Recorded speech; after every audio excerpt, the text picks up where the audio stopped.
Hello friends, welcome to day trader Telugu and good evening. Sensex 435 points fall అయ్యి 50,890 దగ్గర close అయితే Nifty 137 points fall అయ్యి 14,982 దగ్గర క్లోజ్ అవ్వడం జరిగింది. ఇవాళ మార్కెట్లో ప్రీవియస్ డేస్తో పోలిస్తే కొంత ఇంటెన్స్ సెల్లింగ్ అయితే వచ్చింది. అండ్ ఈవెన్ 15,000 మార్క్ని కూడా నిఫ్టీ బ్రేక్ చేసి డౌన్ సైడ్కి వెళ్ళి అగైన్ షార్ప్ రికవరీ, బట్ ఓవరాల్గా సెటిల్ అయింది 14,980 అరౌండ్. సో మార్కెట్ ఇలా కరెక్ట్ అవ్వడానికి ఏదైనా ఇంపార్టెంట్ రీజన్స్ ఉన్నాయా? సో వీటి రిలేటెడ్గా మనం ఫైనాన్షియల్ ప్లాట్ఫామ్స్లో గమనించే ప్రయత్నం చేస్తే 4 మేజర్ రీజన్స్ అని మోస్ట్ ఆఫ్ ద ఫైనాన్షియల్ వెబ్సైట్స్లో కనిపిస్తుంటాయి. సో ఆ రీజన్స్ ఏంటో చూద్దాం. వాటి తర్వాత నా ఒపీనియన్ కూడా మీతో షేర్ చేస్తాను.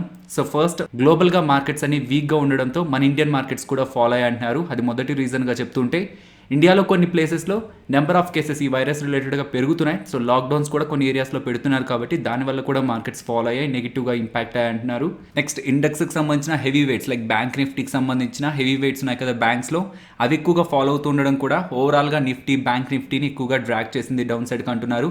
అండ్ టెక్నికల్ రీజన్స్తో కూడా రీసెంట్ టైమ్స్లో ఎక్కువగా బ్యాంక్ నిఫ్టీ ర్యాలీ అవుతూ వెళ్ళాయి కాబట్టి కొంత కరెక్షన్ మార్కెట్లో కనిపించిందని టాప్ 4 ఫ్యాక్టర్స్ అని మోస్ట్ ఆఫ్ ద ఫైనాన్షియల్ ప్లాట్ఫామ్స్లో అయితే డేటా అయితే కనిపిస్తుంటుంది. అండ్ ఇది మోస్ట్ ఆఫ్ ద టైమ్స్లో ఫైనాన్షియల్ వెబ్సైట్స్లో పోస్ట్ అయ్యే డేటానే. ఇవాళ విక్స్ని గమనిస్తే నియర్లీ 3% వరకు పెరిగిందనమాట. సో విక్స్ ఎప్పుడైతే పెరుగుతూ ఉంటుందో మార్కెట్లో ఫియర్ ఆర్ అన్సర్టనిటీ డెవలప్ అవుతుందన్న విషయం మనం గుర్తుంచుకోవాలి. So as of now 15,000 level break అయ్యి డౌన్ సైడ్ క్లోజ్ అవ్వడం అనేది కొంత నెగిటివ్గానే కనిపిస్తున్నా, బట్ ఓవరాల్గా మార్కెట్ రిలేటెడ్గా కరెక్షన్, ఒక స్ట్రాంగ్ కరెక్షన్, గ్లోబల్గా ఉన్న ఇంట్రెస్ట్ రేట్లు, వడ్డీ రేట్లను పెంచే ప్రయత్నం ఒకవేళ సెంట్రల్ బ్యాంక్స్ చేసినా ఆర్ బాండ్ డీల్స్ అనేటివి అట్రాక్టివ్గా చేంజ్ అయినా అప్పుడే మన మార్కెట్స్ ఎక్కువగా కరెక్ట్ అవ్వడానికి పాసిబిలిటీ ఉంటుంది. సో సడన్గా మార్కెట్లో ఏదైనా నెగిటివ్ ఈవెంట్ ఆర్ఎల్స్ గ్లోబల్గా ఇంట్రెస్ట్ ఆర్ బాండ్ డీల్స్ రిలేటెడ్గా ఎటువంటి ఇంపార్టెంట్ చేంజెస్ రానంత వరకు కూడా మార్కెట్స్ రిలేటెడ్గా స్టెబిలిటీ అయితే మెయింటైన్ అవుతుంది. కాకపోతే చాలా డేస్ నుంచి మార్కెట్ ఎక్కువగా ర్యాలీ అవుతుంది కదా, సో కొంత కరెక్షన్, స్టాక్ మార్కెట్ ఒకే డైరెక్షన్లో స్ట్రైట్గా వెళ్ళదు కదా, సో కొంత డిప్స్ ఆర్ కొంత కరెక్షన్తో అగైన్ మళ్ళీ ర్యాలీ అయ్యే ప్రయత్నం చేస్తూ ఉంటుంది. ఈ February 1st మార్కెట్ 13,600 అరౌండ్ ఉంది. సో ఇప్పటికి చూసినా ఆల్మోస్ట్ 1,300 పాయింట్స్ పైగా నిఫ్టీలో మనకి ర్యాలీ అయితే కనిపించింది. మార్కెట్ స్టిల్ అప్ ట్రెండ్లోనే ఉంది.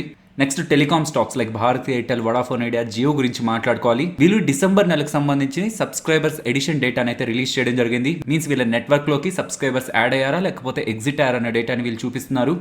డిసెంబర్ నెలలో ఎయిర్టెల్లోకి 41 lakh దగ్గరగా సబ్స్క్రైబర్స్ యాడ్ అయ్యారంటున్నారు. అండ్ జియోలోకి నియర్లీ 5 lakh దగ్గరగా సబ్స్క్రైబర్స్ యాడ్ అయ్యారంటున్నారు.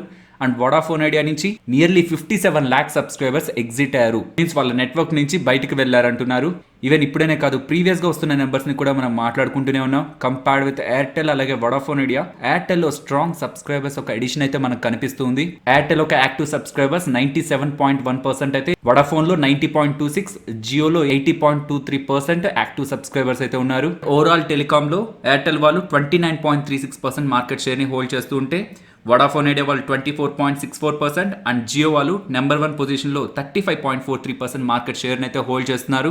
నెక్స్ట్, మ్యారికో గురించి మాట్లాడుకోవాలి. మ్యారికో రిలేటెడ్గా ఒక ఇంపార్టెంట్ అప్డేట్ రావడం జరిగింది. సో వీళ్ళు ఇన్స్టెంట్ నూడిల్స్ని కమింగ్ డేస్లో సఫోలా బ్రాండ్ నుంచి లాంచ్ చేయాలనుకుంటున్నారు. సో ఆ నూడిల్స్ నేమ్స్ ఊడిల్స్ అని పెడుతున్నారు. లైక్ నెస్లే నుండి మ్యాగీ, అలాగే ఐటీసీ నుండి ఇపీ నూడిల్స్ ఉన్నాయి కదా, అవి ఇన్స్టెంట్ నూడిల్స్ రేంజ్ లో టాప్ ఫస్ట్ అలాగే సెకండ్ ప్లేస్ లో ఉన్నాయి. ఫస్ట్ ప్లేస్ లో మ్యాగీ, సెకండ్ ప్లేస్ లో ఇపీ నూడిల్స్ ఉంటే, ఈ సెగ్మెంట్ ని ట్యాప్ చేస్తూ సఫోలా వాళ్ళు మీన్స్ మ్యారికో వాళ్ళు కూడా ఈ సెగ్మెంట్ లోకి ఎంటర్ అవుతున్నారు అంటున్నారు. ప్రీవియస్ గా మ్యారికో వాళ్ళ రిజల్ట్స్ పోస్ట్ చేసినప్పుడు మేనేజ్మెంట్ కూడా ఎఫ్ఎంసీజీలో ఎస్పెషల్లీ హెల్దీ ఫుడ్ కేటగిరీలో కొంత అగ్రెసివ్ గా గ్రో అవ్వాలనుకుంటున్నారని, అండ్ కమింగ్ డేస్ లో ఈ సెగ్మెంట్ నుంచి స్ట్రాంగ్ రెవెన్యూస్ ని వాళ్ళు ఎక్స్పెక్ట్ చేస్తున్నారన్నారు. అండ్ ఆ పాయింట్ ఆఫ్ టైంలో సోయా చంక్స్ ని కూడా వాళ్ళు లాంచ్ చేశారు. అండ్ ఇప్పుడు సఫోలా బ్రాండ్ నుంచి ఊడిల్స్ ని కూడా తీసుకొస్తారంటున్నారు. ఇఫ్ వీళ్ళు తీసుకొస్తున్న బ్రాండ్స్ నుంచి వీళ్ళు అగ్రెసివ్ గా గ్రోత్ ని చూపించగలిగితే దెన్ డెఫినెట్లీ మ్యారికో రిలేటెడ్ గా మనం స్ట్రాంగ్ గ్రోత్ అయితే ఎక్స్పెక్ట్ చేయొచ్చు. బట్ ఇమీడియట్ గా నెక్స్ట్ కమింగ్ క్వార్టర్స్ నుంచే మనకి గ్రోత్ ఉండకపోవచ్చు. బికాస్ ఏ ఎఫ్ఎంసీజీ బ్రాండ్ అయినా ఒక బ్రాండ్ రిలేటెడ్ ఒక ప్రొడక్ట్ ని లాంచ్ చేస్తున్నప్పుడు ప్రైజెస్ ని కాంపిటేటివ్ గా ఉంచుతారు. వాళ్ళ కాంపిటీటర్స్ తో పోలిస్తే అగ్రెసివ్ గా ప్రైజింగ్ ఉంచుతూ ఆ ప్రొడక్ట్ ప్రజలకు అలవాటు అయ్యేలాగా చేసిన తర్వాత ప్రొడక్ట్ ఒక వెయిట్ని తగ్గించడం, ఆ ప్రొడక్ట్ ఒక ప్రైజ్ని పెంచే ప్రయత్నం బ్రాండ్స్ చేస్తూ ఉంటాయి. కాబట్టి నెక్స్ట్ ఇమీడియట్గా కమింగ్ క్వార్టర్స్లోనే కాకుండా 4 to 6 quartersలో వీళ్ళ బ్రాండ్స్ రిలేటెడ్గా పర్ఫార్మెన్స్ని మనం గమనించాల్సి ఉంటుంది. ఎఫ్ఎంసీజీ రిలేటెడ్గా వీళ్ళ మేనేజ్మెంట్ చెప్తున్న థింగ్స్ మీద మీకు పాజిటివ్ ఒపీనియన్ ఉండి అండ్ వీళ్ళు లాంచ్ చేసిన బ్రాండ్స్ కమింగ్ డేస్లో గుడ్ రెవెన్యూని ఎర్న్ చేస్తాయని మీరు అనుకుంటుంటే, వచ్చే కరెక్షన్స్లో మ్యారికో రిలేటెడ్గా కొంత క్వాంటిటీని యాడ్ చేసుకోవడం అనేది ఒక బెటర్ ఆప్షన్ అవుతుంది. నెక్స్ట్, అంబుజా సిమెంట్స్ గురించి మాట్లాడుకోవాలి. వీళ్ళు రిజల్ట్స్ని అయితే పోస్ట్ చేశారు, బట్ స్టాక్ ప్రైస్ నియర్లీ 2.5% దగ్గరగా కరెక్ట్ అయింది. సో స్టాక్ ప్రైస్ కరెక్ట్ అయింది కదా అని రిజల్ట్స్ నెగిటివ్గా ఉన్నట్టు కాదు. రిజల్ట్స్ అయితే బాగున్నాయి. రెవెన్యూ కానీ, ప్రాఫిట్ ఆఫ్టర్ ట్యాక్స్ కానీ, ఈవెన్ వీళ్ళ మార్జిన్స్లో కూడా స్ట్రాంగ్ గ్రోత్ కనిపించింది. ఈవెన్ వాళ్ళ క్యాష్ ఫ్లోస్ కూడా స్ట్రాంగ్గానే ఉన్నాయి. సో వీటన్నిటిలో మోస్ట్ ఆఫ్ ద సెగ్మెంట్స్లో మనకి పాజిటివ్ గ్రోత్ కనిపించింది. అండ్ వీళ్ళ గ్రీన్ ఫీల్డ్ ప్రాజెక్ట్ కూడా రాజస్థాన్లో ఉన్నది 2021 నుంచి ఆపరేట్ అవుతుంది అంటున్నారు. అండ్ వీళ్ళు డివిడెండ్ కూడా ప్రకటించారు. పర్ షేర్ వీరు ₹1 డివిడెండ్ ప్రకటించారు. అండ్ టోటల్గా 2020 క్యాలెండర్ ఇయర్లో ₹18 డివిడెండ్ దగ్గరగా అంబుజా సిమెంట్ దగ్గర నుంచి రావడం జరిగింది. నెక్స్ట్ సవితా ఆయిల్ టెక్నాలజీస్ గురించి మాట్లాడుకోవాలి. February 16th Savitha oil technologies వాళ్ళు బైబ్యాక్ని అనౌన్స్ చేయబోతున్నారు. February 19th మనకు అప్డేట్ ఉంటుంది అనుకున్నాం కదా. ఆ పాయింట్ ఆఫ్ టైంలో స్టాక్ ప్రైస్ 920 అరౌండ్ ఉంది. ఇవాళ కంపెనీ వాళ్ళు బైబ్యాక్ రిలేటెడ్గా ఇంపార్టెంట్ డేటాని అయితే పబ్లిష్ చేశారు. బైబ్యాక్ రిలేటెడ్గా వాళ్ళు ₹1400గా ప్రైస్ని అనౌన్స్ చేయడం జరిగింది. మీన్స్ షేర్ హోల్డర్స్ దగ్గర నుంచి పర్ షేర్ ₹1400 దగ్గర బైబ్యాక్ చేస్తారంటున్నారు. అండ్ దీని రిలేటెడ్గా రికార్డ్ డేట్ ని March 5th ఇవ్వడం జరిగింది. సో March 5th ఆ పాయింట్ ఆఫ్ టైం లోపు ఈ కంపెనీ షేర్స్ ఎవరి డీమ్యాట్ అకౌంట్ ఉంటాయో వారు ఈ బైబ్యాక్ అయితే ఎలిజిబుల్ అవుతారు.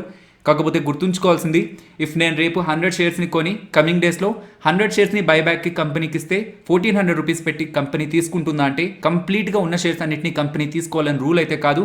కాకపోతే ఎవరైనా ఒక షేర్ని, సో ఒక్క షేర్ని కొని బైబ్యాక్లో పార్టిసిపేట్ చేద్దాం అనుకుంటే 100% ఆ ఒక షేర్ కంపెనీ తీసుకోవడానికి అయితే పాసిబిలిటీ ఉంది. సింగిల్ షేర్ యాక్సెప్టెన్స్ అనేది 100% దగ్గరగా ఉంది. కాబట్టి అందుకే ప్రీవియస్గా భారత్ రసాయన్ బైబ్యాక్ కూడా వస్తుంది. But compare with Bharat Rasayan buyback related experience gain చేయాలనుకుంటే సవితా ఆయిల్ టెక్నాలజీస్ రిలేటెడ్ ఒక షేర్ కొని డీమ్యాట్ అకౌంట్లో ఉంచుకోవడానికి ప్రయత్నించండి అని సజెస్ట్ చేశాను. నెక్స్ట్ రాకేష్ జుంజున్వాలా గారికి సంబంధించిన లేటెస్ట్ పోర్ట్ఫోలియో ఒక డేటా అనేది మనీ కంట్రోల్ వాళ్ళు పబ్లిష్ చేయడం జరిగింది. అంతకుముందు క్వార్టర్తో పోలిస్తే డిసెంబర్ క్వార్టర్లో ఏ స్టాక్స్ లో వాటాని పెంచుకున్నారు, వాటాని తగ్గించుకున్నారు అండ్ ఏ స్టాక్స్ లో వాటాని సేమ్ గా మెయింటైన్ చేశారన్న డేటా ఇక్కడ మనకు కనిపిస్తూ ఉంటుంది. నెక్స్ట్ ఐడిఎఫ్సి ఫస్ట్ బ్యాంక్ గురించి మాట్లాడుకోవాలి.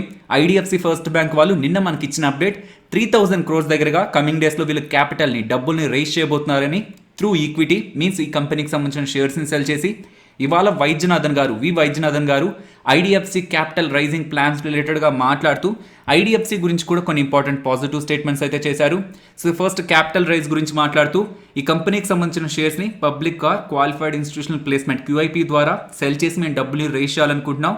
ఇలా రైజ్ చేయడానికి మెయిన్ రీజన్ నెక్స్ట్ కమింగ్ డేస్లో ఎకానమీలో వస్తున్న రికవరీని బ్యాంక్స్ అందుకోవాలంటే బ్యాంక్స్ క్యాపిటల్తో రెడీగా ఉండాలి. కాబట్టి ఫ్యూచర్లో వచ్చే ఆపర్చునిటీస్ కోసమే ప్రెసెంట్ మేము క్యాపిటల్ని రైజ్ చేస్తున్నామని చెప్తున్నారు. అండ్ ఈవెన్ బ్యాంక్స్ ఒక కలెక్షన్ ఎఫిషియన్సీ కూడా ఇంప్రూవ్ అయిందని చెప్తున్నారు. అండ్ వీళ్ళ బ్రాంచెస్ని కూడా కమింగ్ డేస్లో ఎక్స్పాండ్ చేయాలనుకుంటున్నారని Tier 2 and 3 సిటీస్లో ఎక్స్పాండ్ చేయబోతున్నారని కూడా మెన్షన్ చేస్తున్నారు. అండ్ ఇలా వచ్చిన పాజిటివ్ కామెంట్స్తో ఇంట్రాడే సెషన్స్లో నియర్లీ 15% వరకు స్టాక్ ప్రైస్ ర్యాలీ అవ్వడం జరిగింది. అండ్ ఫైనలీ 7.8% దగ్గరగా గెయిన్స్తో క్లోజ్ అవ్వడం జరిగింది. అండ్ ఇఫ్ ఇన్ కేస్ ఎవరైనా ఈ ఐడిఎఫ్సి ఫస్ట్ బ్యాంక్ రిలేటెడ్గా ఫర్దర్ డీటెయిల్స్ తెలుసుకోవాలనుకుంటే స్టాక్ ప్రైస్ ₹19 ట్రేడ్ అవుతున్నప్పుడు ఐడిఎఫ్సి ఫస్ట్ బ్యాంక్ రిలేటెడ్గా డెడికేటెడ్ వీడియో మన ఛానల్లో అప్లోడ్ చేశాను. అండ్ మీ ఫ్రీ టైంలో ఆ వీడియోని గమనించడానికి ప్రయత్నించండి. నెక్స్ట్ ఫ్యూచర్ రిటైల్ అలాగే రిలయన్స్ ఇండస్ట్రీస్ గురించి మాట్లాడుకోవాలి. ఫస్ట్ ఫ్యూచర్ రిటైల్ గురించి మాట్లాడితే అమెజాన్ వాళ్ళు రిలయన్స్ ఇండస్ట్రీస్ అలాగే ఫ్యూచర్ గ్రూప్ మధ్యలో డీల్ జరగకూడదని సుప్రీంకోర్టుకి వెళ్ళడం జరిగింది కదా. సో దీని రిలేటెడ్గా హీరింగ్ అనేది February 22nd జరుగుతుంది అంటున్నారు.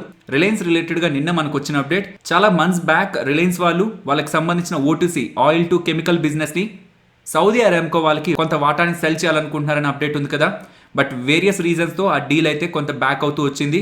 బట్ ప్రెసెంట్ ఉన్న స్పెక్యులేషన్ ప్రకారం ఈ డీల్ రిలేటెడ్గా ప్రెసెంట్ డిస్కషన్స్ నడుస్తున్నాయని April 2021 ఆ పాయింట్ ఆఫ్ టైంలో ఈ డీల్ రిలేటెడ్ ఒక మేజర్ అప్డేట్ కూడా రావడానికి పాసిబిలిటీ ఉంటుందని సోర్సెస్ దగ్గర నుంచి అప్డేట్ వస్తున్నట్టు ఎకనామిక్స్ టైమ్స్ వాళ్ళైతే రిపోర్ట్ చేశారు. ఇఫ్ ఈ రిపోర్ట్స్ కరెక్ట్ అయ్యి కమింగ్ డేస్లో ఈ డీల్ కానీ ఫైనలైజ్ అయితే అది రిలయన్స్ రిలేటెడ్గా మనం ఒక స్ట్రాంగ్ పాజిటివ్ ఫ్యాక్టర్గా గమనించవచ్చు.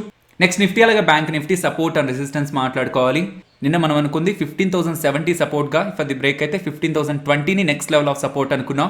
ఇవాళ మీరు గమనిస్తే మార్కెట్ ఫాల్ అయినప్పుడు ఫస్ట్ లెవెల్ ఆఫ్ సపోర్ట్ 15,020 దగ్గరే తీసుకుంది. నెక్స్ట్ అక్కడి నుంచి ర్యాలీ అయ్యి 15,100 అబోవ్ వెళ్ళి దెన్ అక్కడి నుంచి ఫాల్ అవుతున్నప్పుడు 15,020 సపోర్ట్ని కూడా బ్రేక్ చేస్తూ డౌన్ సైడ్కి ఫాల్ అయ్యి దెన్ అగైన్ రికవర్ అయ్యే ప్రయత్నం మార్కెట్ అయితే చేయడం జరిగింది. అండ్ ప్రెసెంట్ క్లోజ్ అయిన లెవెల్స్ నుంచి నిఫ్టీ సపోర్ట్గా 14,870ని గమనిస్తున్నాను. And resistance 15,120. Bank Nifty support 35,480 and resistance 36,260. Next Nifty option chain data మాట్లాడుకోవాలి.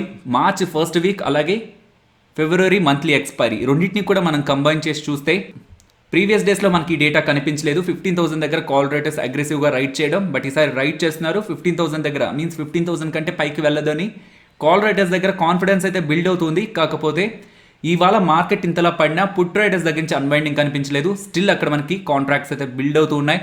సో ఫర్దర్గా ఈ లెవెల్ కింద సస్టైన్ అయినా అది ఇంకొంత కరెక్ట్ అయ్యే ప్రయత్నం చేసినా ఇక్కడ మనకు అన్బైండింగ్స్ కనిపిస్తాయి. కాబట్టి అది ఫర్దర్గా ట్రెండ్ రిలేటెడ్గా మనకు ఒక కన్ఫర్మేషన్ అయితే ఇస్తుంది. సో ప్రీవియస్గా అనుకున్నట్టు ఈ 15,000 లెవెల్ బ్రేక్ అయ్యి డౌన్ సైడ్ సస్టైన్ అయితే 14,800 లెవెల్ వరకు కూడా వీక్నెస్ అనేది కంటిన్యూ అవ్వడానికి పాసిబిలిటీ ఉంటుంది. బట్ ఇఫ్ మార్కెట్ 15,000 అబోవ్ని మళ్ళీ రెస్పెక్ట్ చేసే ప్రయత్నం, అబోవ్ వచ్చి క్లోజ్ అయ్యే ప్రయత్నం చేసినట్లయితే అగైన్ మళ్ళీ మనకి 15,000 అనేది ఒక ఇంపార్టెంట్ సపోర్ట్ అవుతుంది కాబట్టి, అండ్ ఇవాళ మీరు గమనించిన స్ట్రాంగ్ సెల్ ఆఫ్ మనకు కనిపించిన అగైన్ 15,000ని టెస్ట్ చేసే ప్రయత్నం, అగైన్ 15,000 అబోవ్ వచ్చే ప్రయత్నం మార్కెట్ చేసింది కాబట్టి నెక్స్ట్ ట్రేడింగ్ సెషన్లో 15,000 మార్క్ ఎలా రెస్పెక్ట్ అవుతుంది అనేది ఫర్దర్గా నిఫ్టీ డైరెక్షన్ అయితే డిసైడ్ చేస్తుంది. బట్ యాజ్ ఆఫ్ నౌ ఉన్న లెవెల్స్ ప్రకారం 14,800ని మనం ఇమీడియట్ సపోర్ట్గా, 15,300ని ఇమీడియట్ రెసిస్టెన్స్గా ఆప్షన్ చైన్ ప్రకారం మనం గమనించవచ్చు. సో ఫైనలీ ఇది ఫ్రెండ్స్ మన వీడియో. నచ్చిందా? నచ్చితే వీడియోని లైక్ చేయండి ఫ్రెండ్స్. అండ్ ఈ వీడియో మన వాళ్ళకి యూజ్ అవుతుంది అనుకుంటే తప్పకుండా షేర్ చేయండి. అండ్ మన ఛానల్ని సబ్స్క్రైబ్ చేయనట్లయితే ఛానల్లో ఉన్న వీడియోస్ని ఒకసారి గమనించండి. ఇఫ్ ఆ వీడియోస్ మీకు ఇంట్రెస్టింగ్గా అనిపిస్తే ఛానల్ని సబ్స్క్రైబ్ చేసి పక్కనే ఉన్న బెల్ ఐకాన్ క్లిక్ చేయండి. మరొక ఇంట్రెస్టింగ్ వీడియోతో మళ్ళీ మీ ముందుకు వస్తాను. అంతవరకు టేక్ కేర్. జై హింద్.